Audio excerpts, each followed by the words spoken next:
Now, let's take a look at a couple of vignettes in Jesus' life where his practice of prayer is on full display.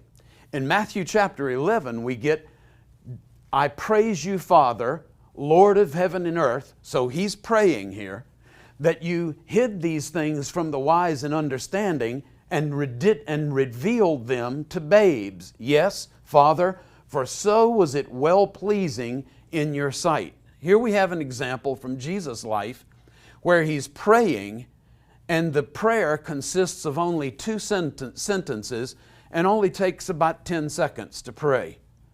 Here's another example from Jesus' life, though, where in Luke chapter 6 we're told that Jesus went away to be alone on the mountain, and he spent the whole night in prayer to God.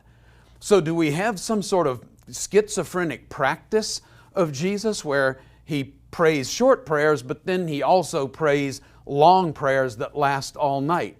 Where exactly does Jesus' practice in his own prayer life match up with this don't pray lengthy prayers of repetition because, like the Gentiles, because they think that they're going to be heard for their many words? How exactly does this shake out?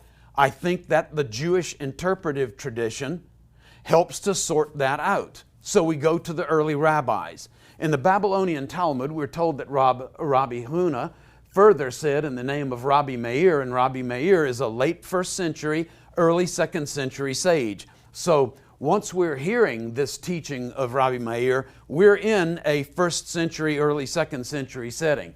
A man's words should always be few in addressing the Holy One, blessed be He, a nickname for God that we see replicated in the New Testament in various forms, since it says, don't be rash with your mouth, and don't let your heart be hasty to utter a word before God, because God is in heaven and you on the earth, and therefore let your words be few. And this is a Bible verse. This is not Rav Huna, this is not Rabbi Meir, this is a divinely inspired text from the book of Ecclesiastes. Let your words be few. So there we have a great example of Jesus teaching one thing, the rabbis teaching the same thing, that prayer should typically consist of few words before God, because God is so much greater than we are. He's got so much better perspective on the big picture.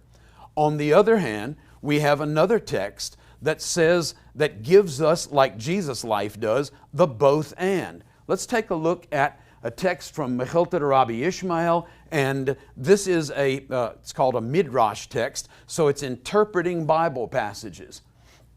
Exodus 15, and Moses cried unto the Lord.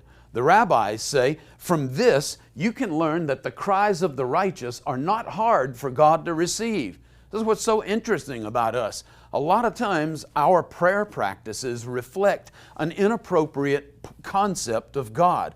Maybe He's too little, or He needs our help, or He needs encouragement by our praise, or whatever. God is self-sufficient in His own being. And this is exactly what we're getting here. Prayer isn't hard for God to receive. He receives the prayer from His Son with only 2 sentences being uttered. The Lord's Prayer takes about 7 or 8 seconds for us to repeat by memory. So if God is a big God and He's loving us and it's not hard to reach Him in prayer, then we ought to have a pretty wide set of flexibility when we come to God in prayer. Well, by the way, you also learn that the prayer of the righteous is to be short. Remember the words of Rabbi Meir in the earlier text. It happened once that a disciple in the presence of Rabbi Eliezer, again, a late 1st century, early 2nd century sage, so we're well within the context, historical situation of the New Testament. In the presence of Rabbi Eliezer, he went up to read the service. He's going to say a blessing and then read from the scriptures. And he made his prayer short. The other disciples remarked to Rabbi Eliezer, did you notice how so-and-so made his prayer short? And so they used to say about this guy, this is one scholar who makes his prayers short.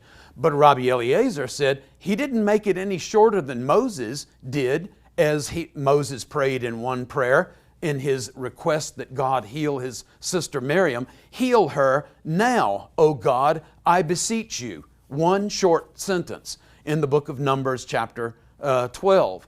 Well, again, another disciple went up in the presence of Rabbi Eliezer. He went up to read the service and made his prayers, the blessing before the reading. He made his prayers long. The other disciples remarked to Rabbi Eliezer, did you notice that so-and-so made his prayer long? So they used to say about this guy, this is one who makes long prayers. But Rabbi Eliezer said, and here's the moral of the story, he didn't make his prayer any longer than Moses did. As it said, and Moses is stating this in Deuteronomy, I fell down before the Lord for 40 days. So Rabbi Eliezer used to say, check this out, there's a time to be brief in prayer, and there's a time to be lengthy in prayer. This helps us to understand why it is that Jesus would, at certain points, pray very short prayers, and at other times, pray all night long. This is within the tradition. It appears that what the big picture of this tradition is saying is prayer should be Spirit-led in the same way that other areas of our lives should be led by the Spirit. You know, Paul says, if we live by the Spirit, we should walk by the Spirit. If we've been made alive by the work of God's Spirit in our lives, then He, the giver of that life, should be guiding us as we walk out that life. Makes perfect sense to me within the tradition.